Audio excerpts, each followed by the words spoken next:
If you're talking about it, we're talking about it. On The Agenda with Tom Urquhart, only on Dubai Eye 103.8. Claire in for Tom today on The Agenda. We've been talking about the wellness industry after a few articles that have been around the last few days, sort of suggesting that this multi-trillion-dollar global industry is taking advantage of us. Are we all spending too much on things that we don't need rather than stuff that actually does help our health and well-being? So let's talk to somebody who's actually in the wellness industry. Mikkel Petersen is head of strength and conditioning at Fly High Fitness. Is that correct, Mikkel? Have I got it right? Good morning to you. Good morning, Claire. Yeah, that's right. I'm the head of strength and conditioning at Fly High Fitness. So obviously fitness, wellness, very, very important to you. Does it really bug you to read articles like this that like to throw around the word fad, for example, and almost suggest that we're spending money on something that's unattainable? Is wellness unattainable?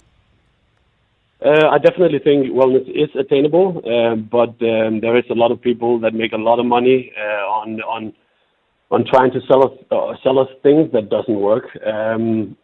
We have a very specific way of doing it at Fly High Fitness and in CrossFit in general, and it doesn't have to cost a lot of money. So how do people know what they do need? Because the wellness industry globally is worth $3.7 trillion, which is a vast amount of money.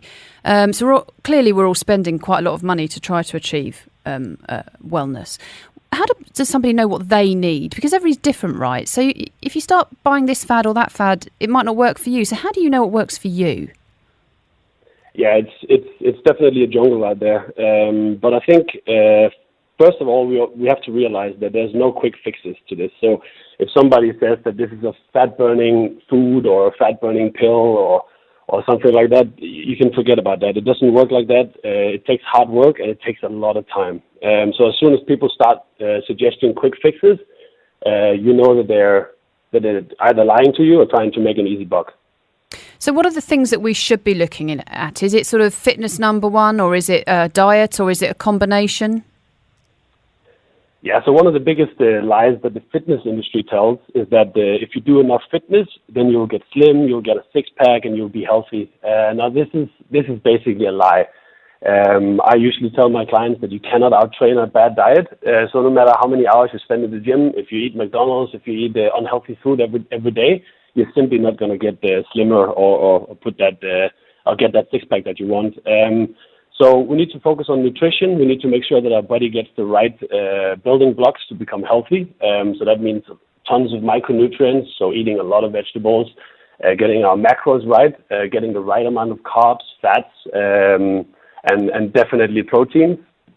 So if we get that, then aiding the process with fitness is the greatest thing we can do. We become very healthy by doing a lot of fitness resistance training, building muscle mass, and raising our bone density.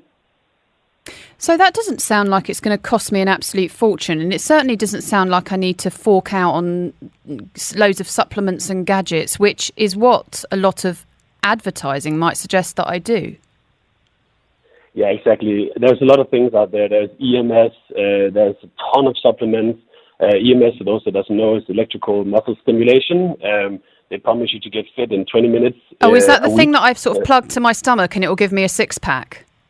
Yeah, exactly. That was it. Kind of came out in the 80s, the 90s as small devices, but now they've come up with a full body suit that basically electrocutes you. Good Lord.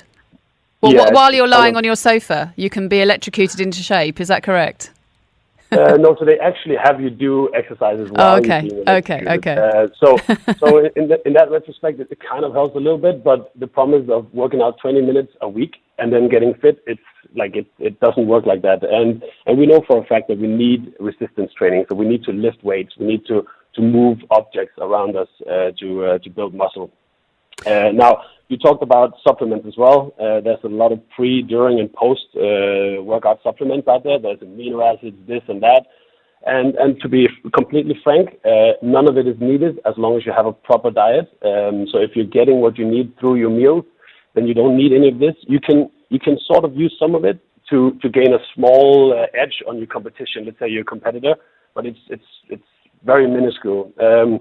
I mean, the only supplements that I would recommend taking is dietary supplements, so something like omega-3 fatty acids and magnesium, but don't waste money on all the other stuff. I'm going to throw some statistics at you, Mikkel, on this breakdown of this 3.7 trillion figure. And the biggest portion of that is on the beauty and anti-aging industry. $999 billion, in case you were wondering, is spent globally on beauty products and anti-aging. Now, that compares to just under half of that is spent on fitness and mind and body wellness, $542 billion. Have people got it the wrong way round here in terms of the prevention being better than the cure? Yeah, I think that's a general problem in our day and age.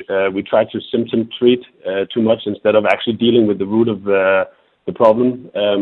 So we try, again, it's quick fixes. We think if we put this cream on, then our skin is going to look fantastic in a couple of weeks. When in fact, if we started eating right and exercising, making sure we get the sleep that we need, then we will probably get better skin. So I totally agree with you. It's the wrong way around. People should spend more time and effort and money on general fitness. And I mean, if you want to spend money on hiring people that know what they're doing. So getting a really good personal trainer, seeing a dietitian, spending money with people instead of spending money on products. That's definitely my suggestion. So coming to us at Fly Fitness, for example, and learning from our expertise is my suggestion. Thanks, Mikkel. Great to have you on this morning. Appreciate your insights. Thanks for having me. Thanks very much. That's Mikkel Petersen there. He's head of strength and conditioning at Fly Fitness.